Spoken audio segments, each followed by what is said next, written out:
from the global resources of ABC News with Terry Moran in Washington and Martin Bashir and Cynthia McFadden in Times Square, New York. This is Nightline, February 17th, 2006. Good evening. Tonight we're going to tackle a growing threat to children, families, and to many people's sense of decency. How pornography is becoming as easy to find as fast food. Times Square behind me used to be where pornographers plied their trade with peep shows and XXX rated movies. But now, Times Square is all cleaned up, and porn is far easier to find everywhere else. In fact, cell phone pornography, yes, porn on the go, is expected to become a multi-billion-dollar business within just a few years. Nightline's Chris Bury reports from Miami.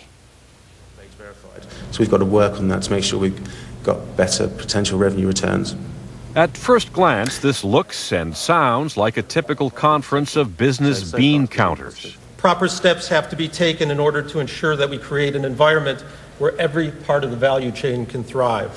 But look closely. At the back of the room, the exhibits suggest this is not a meeting of accountants, and that paunchy fellow walking up to the podium is a celebrity in certain quarters, a familiar, if aging, figure in the world of X-rated films. Hello, folks. I'm Ron Jeremy, living proof that anybody can get laid.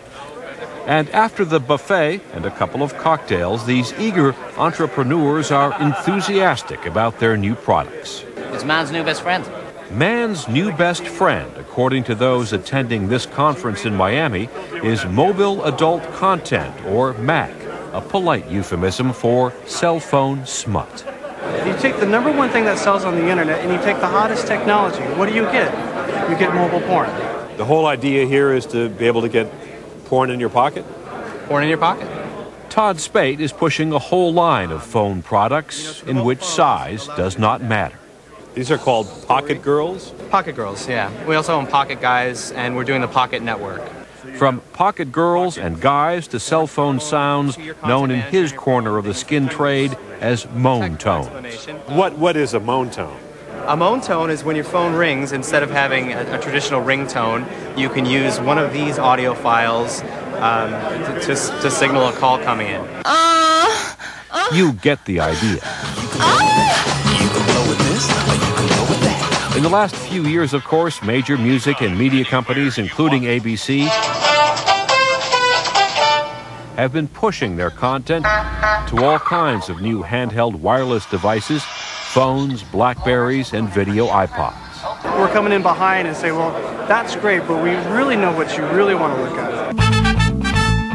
So soon, coming to a very small screen near you, the option of XXX sex. But even this legendary adult film star has his doubts. As far as the adult stuff goes, I'm not sure if it's a fad that'll last a couple of years. You think it might be a novelty?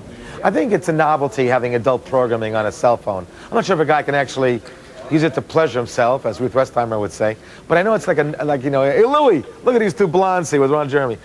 The most striking thing talking to people at this conference is their supreme confidence that inevitably Americans will be able to see erotic material on their cell phones. After all, pornography has played a role, and often a leading one, in every major advance in communications, from movable type to moving pictures, camcorders, DVDs, and above all, the internet.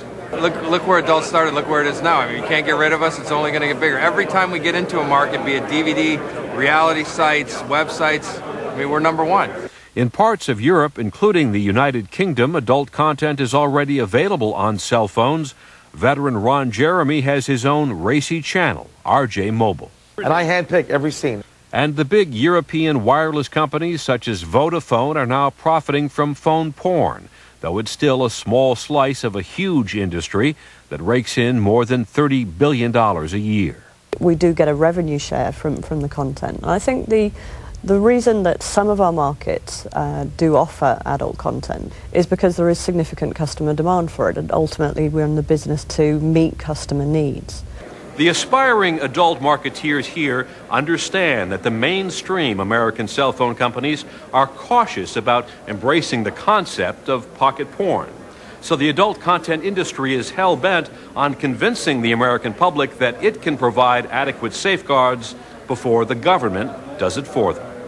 We have to teach kids to respect the no trespassing signs when it comes to mobile content. Their lawyers are pushing for a voluntary system of age verification, content ratings, and blocking technology to keep kids from dialing up Paris Hilton's infamous home movie. By allowing parents, for example, to set appropriate filters on their phones, just like filters on their computers. I think, however, that kids being kids, that this is going to be a difficult process. The Federal Communications Commission is only monitoring industry efforts to keep cell phone porn from kids. But on many American cellular networks, anyone can already access adult material on phones equipped with web browsers.